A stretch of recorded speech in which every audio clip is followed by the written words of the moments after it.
Welcome to Raghavendra TNPSC jobs. இன்னைக்கு 12th ஹிஸ்ட்ரியில் first 8 லெசனோட book back ஒரு வீடியோவாக பார்க்க போகிறோம். இது சிலபஸில் எங்கே கவர் ஆகும்னா யூனிட் 3ல் இந்தியாவின் வரலாறு பண்பாடு மற்றும் இந்திய தேசிய இயக்கம் இருக்குல்ல, அதில் இந்திய தேசம் கீழே தான் இந்த 8 லெசனும் கவர் ஆகும். அதோட புக் பேக் பார்க்கலாம்.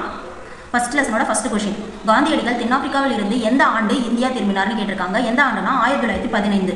ஜனவரி 9 வந்திருப்பாரு. அன்றைக்கி தான் வெளிநாட்டு வாழ் இந்திய தினமாக நம்ம கொண்டாடுறோம். இந்த கொஷின் வந்து இப்போ ரீசெண்டாக 2024 நடந்த குரூப் 4 ஒரு கொஷின், இது பார்த்து வச்சுக்கோங்க. அடுத்த கொஷின், இந்தியாவில் ஆங்கில கல்வி எந்த ஆண்டு அறிமுகப்படுத்தப்பட்டது? 1835 மெக்காலே அவர்களால் அறிமுகப்படுத்தப்பட்டிருக்கும். மாறுபட்ட ஒன்றை தேர்வு செய்க. இதில் எது வந்து மாறுபட்ட ஒன்றுன்னு கேட்டிருக்காங்க.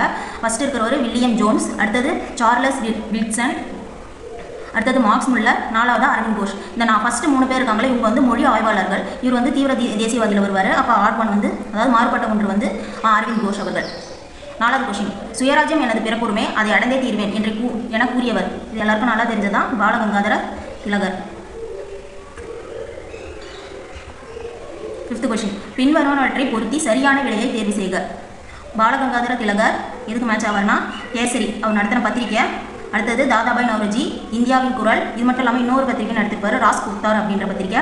அடுத்தது மெக்காலே தான் இப்போ நான் சொன்னேன், இந்தியா கல்வி குறித்த குறிப்புகள். இவங்க மெக்காலே தான் வெளியிட்டிருப்பார்.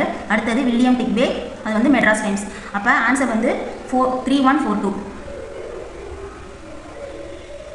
இதில் மொத்தம் 13 கொஷின் இருக்குது. அடுத்த வீடியோவில் பார்க்கலாம். இதோட கண்டினியூட்டி மிஸ் ஆகக்கூடாதுன்னா சேனலை சப்ஸ்கிரைப் பண்ணிக்கோங்க. அடுத்த வீடியோவில் பார்க்கலாம். தேங்க்யூ.